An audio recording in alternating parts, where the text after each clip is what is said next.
Welcome to another deep dive with us.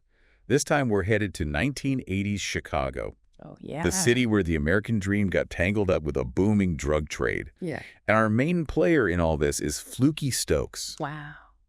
a name that just screams extravagance and controversy, Yeah. and a life that was as captivating as it was tragic. It's a good word. So we've got excerpts from his Wikipedia page, Right. ready to unpack a story that asks, Okay. was Flukey Stokes just a product of his environment, or did he actively shape it? I think what makes Stokes so fascinating is that he's not just another gangster. He Yeah. was almost like a celebrity, Yeah. So flamboyant.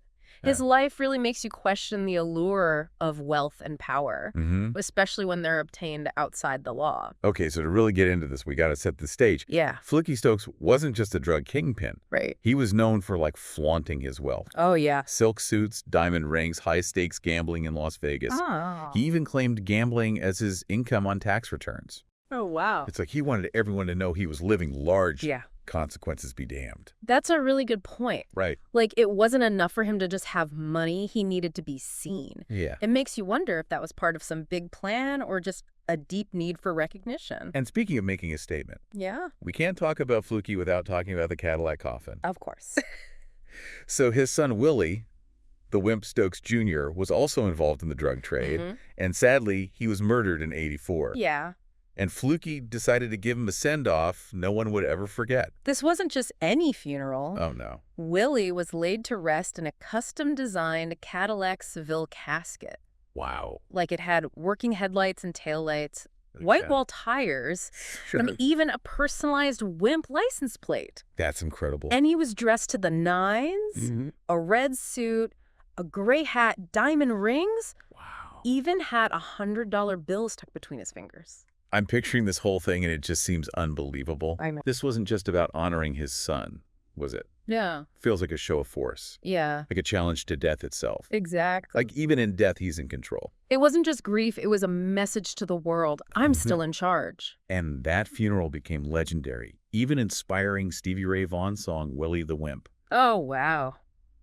It really cemented Flukey's image in everyone's minds. It did. But what about Flukey himself? He lived just as extravagantly as his son. Oh, absolutely. Maybe even more so. He loved the finer things in life. Silk suits, diamond rings, won and lost fortunes gambling in Vegas. Yeah. He even threw a $200,000 party for his 30th wedding anniversary in 1985. Oh my gosh. Talk about a lavish lifestyle. But here's where things get really interesting. Okay. And maybe a little contradictory. Uh-huh. Despite renewing his vows at that anniversary party, Yeah. Flukey was out with his mistress when he was murdered just a year later. It really makes you think about Flukey's image. Was it all just a show? Was he trying to project something totally different from his real life? Yeah, and his death was just as dramatic as his life. Oh, tell me about it. So in November of '86, he's dropping off his mistress. Right. And these two gunmen ambush him in his limo. Oh, wow. He gets shot multiple times while he's on his car phone. Oh, jeez. His driver, Ronald Johnson, was also killed. Oh, man. And the mistress survives by ducking down in the back seat. Gosh, and this was all happening while the DEA was closing in on Flukey with a grand jury indictment. So he was living a double life. Yeah.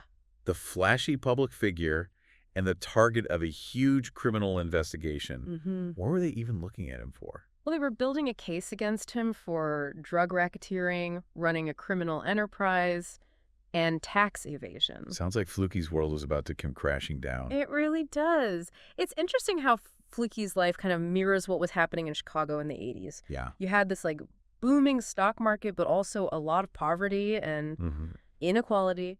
And organized crime just thrived in that kind of environment. Right. It offered a path to wealth and power that was totally outside the system. So you're saying Flukey's rise was almost like a symptom of the times? Yeah, possibly. He wouldn't have been as big in a different era? It's definitely possible. He really embodies those contradictions of the 80s, I see what you mean. The obsession with money, the willingness to break the rules. Yeah. And that disillusionment a lot of people felt with the American dream. Right. It all ties together. And there's this theme of Flukey presenting himself as a Robin Hood type figure. Right. Like a benefactor to his community. Yeah. How much of that was real generosity versus strategy?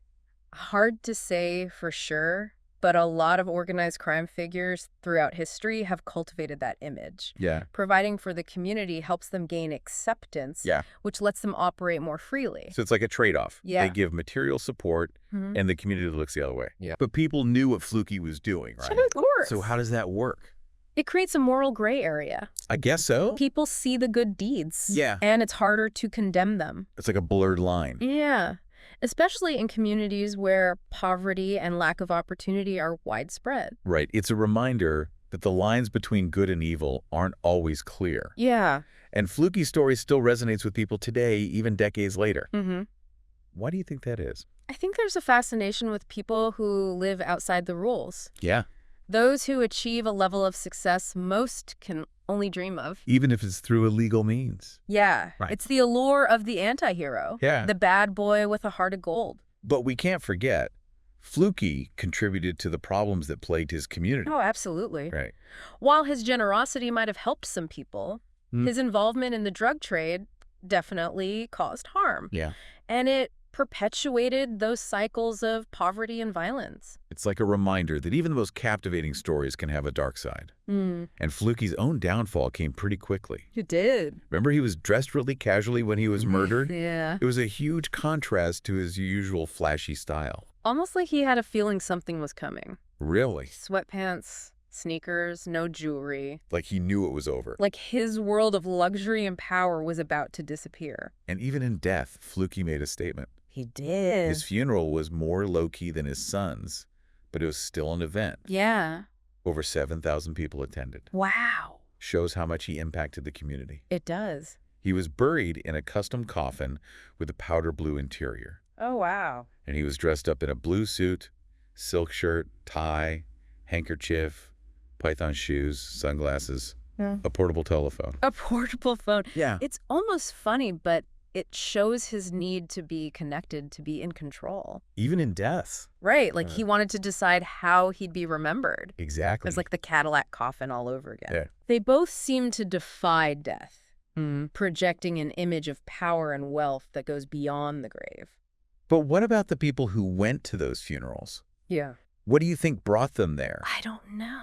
Was it just morbid curiosity or genuine respect? Or something else entirely.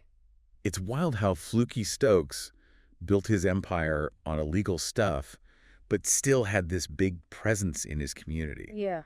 What was it about him that people connected with? Maybe it was him going against the grain, you know? Yeah. Making his own rules in a system that felt rigged. Mm-hmm. Especially back then in the 80s. Yeah. Opportunities were limited. Right. Especially for marginalized communities. Exactly. So he was like a rebel. Kinda, yeah. Rejecting the normal path to success. Right. And his methods were obviously criminal. Of course. But his success, even though it was dirty, Yeah. might have resonated with people who felt stuck. Like they couldn't get ahead. Yeah, exactly. It's like he showed that even with a bad hand, you can still win. Mm-hmm. Even if you got to bend the rules. Yeah. But that brings us back to our big question. Okay. Was Flukey a product of his environment? Or did he shape it? That's a tough one. Yeah. On one hand, he was definitely shaped by Chicago in the 80s. Mm-hmm. Limited opportunities, the pull of easy money. Yeah. All that fueled his rise. But he wasn't just along for the ride. No. He chose to do illegal things. Yeah. Built his empire through crime. Right. He made choices that affected him and tons of other people. He was both a product and a shaper. Exactly. That's what makes his story so interesting. It really is. It makes us think about individual choices versus society's influence. Yeah. It makes you wonder what success really means. Mm-hmm. Like, how do you win in a system that feels rigged? Right. Can you achieve the American dream without being shady? Big questions. Yeah. And they're still relevant today. Definitely. Even though Flukey's gone. His story is a warning about power and taking shortcuts. A cautionary tale, for sure.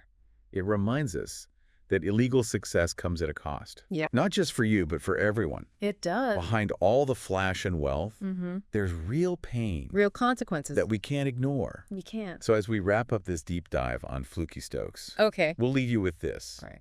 Was he a villain? A folk hero? Or somewhere in between. Like so much of his life, there's no easy answer. Nope.